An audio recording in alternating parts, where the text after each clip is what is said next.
What is up, everyone? I'm Ryan from Fireside Knicks with my friend and co-host Dylan Backer. And following a disappointing loss in Game 2, in which we talked about things we did not like from that game because it was played to dislike, the offense has not looked great in this series. Even in the game they won, they did not score very much. But, you know, the new game, we're at Madison Square Garden, you know, big matchup, obviously, for the Knicks. This is going to really, this is a pivotal game in this series. Getting a 2-1 advantage and having an opportunity to, you know, take care of business at home is going to prove vital for this team's chances to win this series.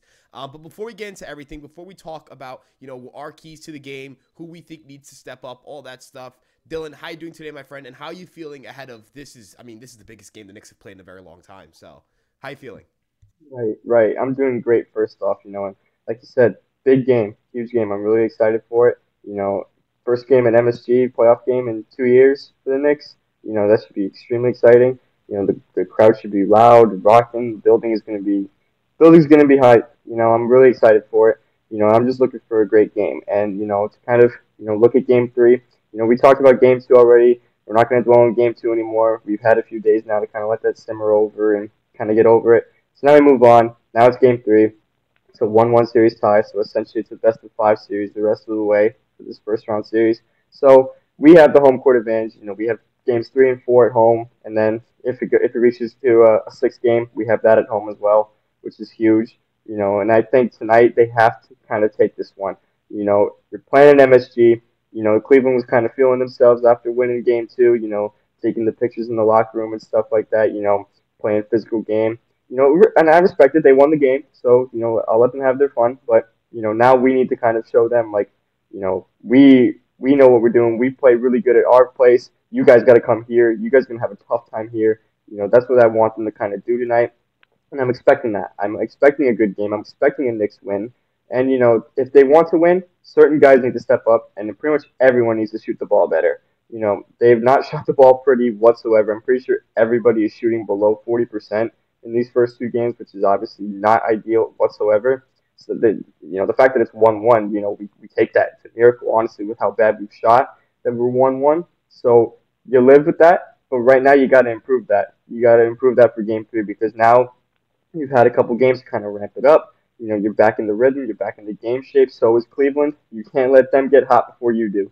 You want to take advantage of that and get hot before Cleveland does and start shooting much better. Don't shoot below 40% anymore. Hit your threes, hit your layups. Play your good defense. They've played solid defense this series. They just have not been able to score. That's been the issue. They haven't been able to score at an efficient rate or at a high rate. Cleveland's a good defense, so of course that plays a factor. But the Knicks have been a team that has shown capable of being able to just come out firing and scoring 130 points, 120 points. They've shown capable of doing that many times. So I want them to kind of bring that back a little bit because the offense is clearly going to be the key the rest of this way. Because if you're shooting that bad, you're not going to win games. You're not going to win games. It's that simple. You can't win a 7-game series shooting below 40%. You just can't. So that's one thing right there. And I guess I'm going to ask you this, Ryan. Like, who's your kind of guy that you want to see step up? I know last episode we mentioned quickly quite a bit, but like kind of want to know specifically about RJ because RJ's been a hot topic of discussion this week. I kind of want to know like what do you expect out of RJ tonight, really, in Game 3?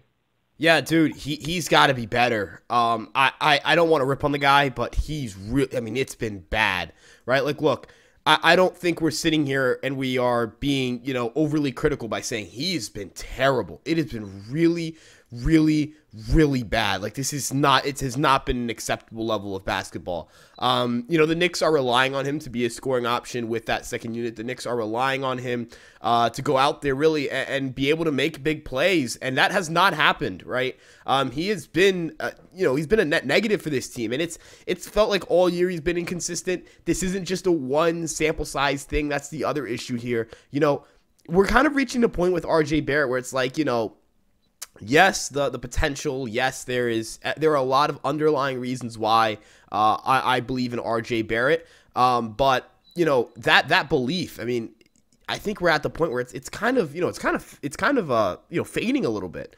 What type of basketball are we going to get from him? It's night to night. I don't really know what I'm getting out of him, and it feels like the bottoming out of RJ Barrett in these playoff performances, and late in the season, like I can't rely on that. I can't look at that and say that's going to be the level of production I'm expecting to get night in and night out. I don't know if you disagree with me here, but it really doesn't feel like RJ Barrett is playing at a level where he should continue to get the minutes that he's getting in a postseason environment. How much time can you give him to figure it out? We've seen the first two games; they were brutal, right? Do you give Josh Hart those minutes? Do you maybe try to get McBride in there a little bit more, because we saw McBride towards the end there was really able to disrupt the Cavs offense. If I gonna is Barrett gonna lose his minutes entirely to McBride? No, that would be a little overreactionary. But is it crazy to say that the Knicks should consider dialing back his minutes and giving it to guys like Hart, Grimes, and and McBride? Yeah, I think that's a legitimate conversation we should have. How do you kind of, if you're gonna tinker with the minutes diet, which I guess that's a two-part question here. Number one, are you tinkering with RJ Barrett's minutes in Game 3? And number two, if you are, who's getting the increase in those minutes? Right. So like, first off, before I kind of talk about it, I've seen a lot of people saying this. They're like, oh, you guys are pointing the finger at RJ when everyone else is playing bad. Obviously, we're not just pointing the finger at RJ. RJ has not been good. Neither has anyone else. Everyone else has been pretty bad. We are not excluding that. We're not necessarily ignoring that, but it's more concerning with RJ because it's been kind of a trend that's happened all season long. With guys like Brunson, Randall, and Quickly, for example, like they were phenomenal all season long. They were bound to get cold at some point, right? Obviously, you don't want to be in the playoffs, but it happens, right?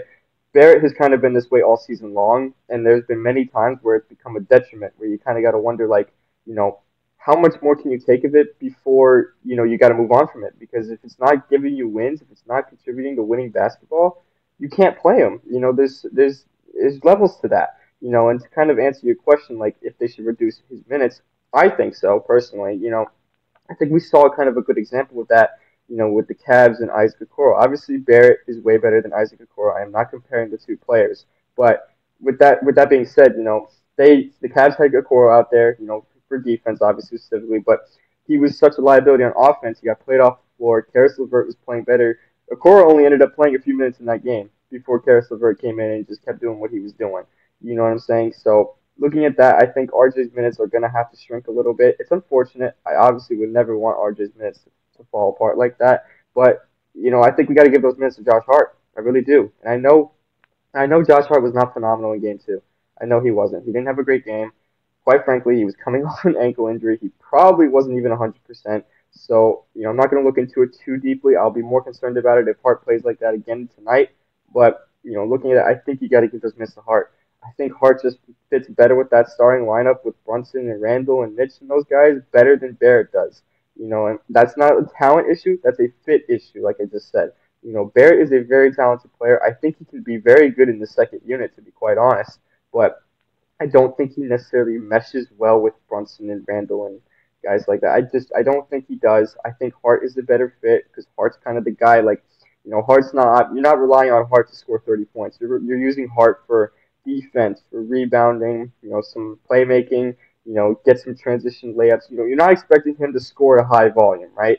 So that's why I think Hart meshes better with them. And just watching it too, you kind of see the chemistry seems a little better. Obviously, Brunson has played with Randall and not Brunson. Obviously, Hart has played with Brunson and Randall before in the past, so of course that's going to help. But I think that plays a role. He has chemistry with these guys already. He knows how they play. He knows their play style. So it works that way. Not saying Barrett doesn't know these guys' play style. He's played with these guys for a while, so of course he knows their play style. But I think just meshing Barrett's play style with those guys' play style has not worked, and I think you got to do something about it.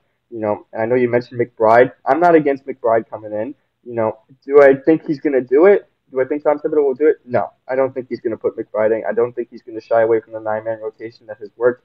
And quite frankly, I won't blame him for that. It's been working. You got to kind of stick with it. You don't really know what you're going to get out of Deuce out of that because Deuce doesn't do much on offense. And right now we need scoring. So I think you got to prioritize that a little more. And I'm not saying bring in Evan Fournier because I don't want to see Evan Fournier on the floor either. I know I said we got to prioritize scoring, but I don't want to see that either.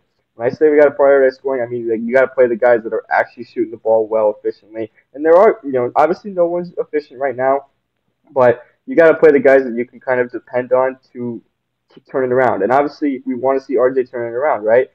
That hasn't happened. It quite frankly has not happened for months. This isn't like he was riding hot coming into the playoffs and then he just hit a cold stretch. No, he's been this way since like January or February. I mean, it's been kind of a consistent trend really ever since Josh Hart came along. Clearly once Josh Hart came, you saw Barrett's role kind of shrink a little bit, and I think it's kind of showing even more in these playoffs. And I'm not saying again, I'm not saying Barrett is a bad player. I don't think RJ Barrett is a bad player by any means whatsoever. I think he's a very talented scorer. He averaged 20 points this year or close to it. He's obviously a great basketball player. But, at the same time, I don't know if this Knicks team is the best fit for him. I'm just going to be honest about that. Obviously, that's a deeper discussion to have after the postseason. We're not going to, get too deep into that right now because right now we just got to focus on these playoffs and winning these games. But it's definitely a question to be presented. It's definitely something you got to consider a little bit more of. I think we're seeing a lot more people starting to think about that more as these games continue and as these poor performances from Barrett continue. And real quick, just to wrap up the point, like I said, I know everyone's not playing great. I know, not everyone is playing great, and it's unfortunate. Obviously you want people to play great. I know everyone's not playing great. I know it's not just Barrett. It's not only him. It's not only Barrett's fault that we lost game two. Everyone played bad in game two. I know, but looking at just how it's been the past few months with Barrett, it's concerning. It's concerning, and it's like Ryan said, you don't know which version of him you're gonna get night in and night out. You don't. You unfortunately don't know which version of him, and that's not a good thing. You want to know that you can have that guy to depend on to get you, an efficient 20 piece or an efficient 25-point game, whatever the case is. You want to know you're going to get a good version of him that night. Like Brunson. Obviously guys like that are going to have a cold night once in a while, but night in and night out, Brunson's going to get you a good game. He's going to. You don't know that with Barrett. That's the bad thing. And I guess I kind of just want to ask you about this, Ryan. But like do you think Josh Hart should start tonight? I know I mentioned that on the Twitter, and you guys crushed it with that. You guys were really filling up our comments with what do you guys think if Josh Hart were to start over RJ.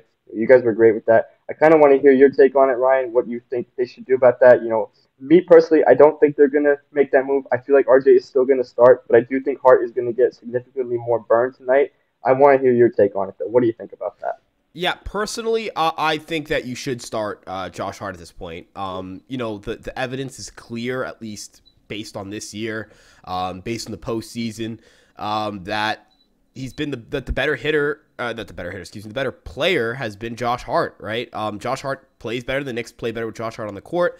Is RJ Barrett going to be pulled out of the rotation entirely? No. But that's how it has to be. You have to put your best foot forward, and your best foot forward is not with RJ Barrett in the starting lineup. It's unfortunate, but that's the reality of the situation. And when that's the reality of the situation, that's the conclusion I'm going to reach. Yeah, I mean, they should have. I can expect a good win too. And I mean, like you said, Darius Garland, Jonathan Mitchell could get hot, so defense could be an issue. But who knows? Anything could happen. Maybe it's the playoffs. It's very wacky. I mean, who knows? Maybe the Knicks will have that early December game against Cleveland when we held them to 81 points and like 12 points in the first quarter. We could have a game like that, or we could have a game like in November when Cleveland scored like 40 points in the first quarter and Donovan Mitchell went absolutely insane. Who knows? I'm hoping for a good win. I expect the Knicks win tonight. We're at MSG. Cleveland is not. I don't know how prepared Cleveland will be for the MSG crowd. It's sure to be very loud. It's sure to be very live. All that stuff. So I'm really looking forward to it. I'm hoping the Knicks can feed off the energy the crowd provides at MSG. Toward the end of the season, I noticed the Knicks started to play better at home. Throughout the season, their main struggle was they couldn't win games at home. They started to play much better at home as the season, kind of concluded. So I'm really looking forward to it. I'm really hoping that the Knicks can just have a good game, play good offense. I think the offense is the key. I think that's what needs to step up the most. Both game one and two were not good offensive games for the Knicks, quite frankly. So I think if the offense really steps up tonight, then they can they can easily get a win.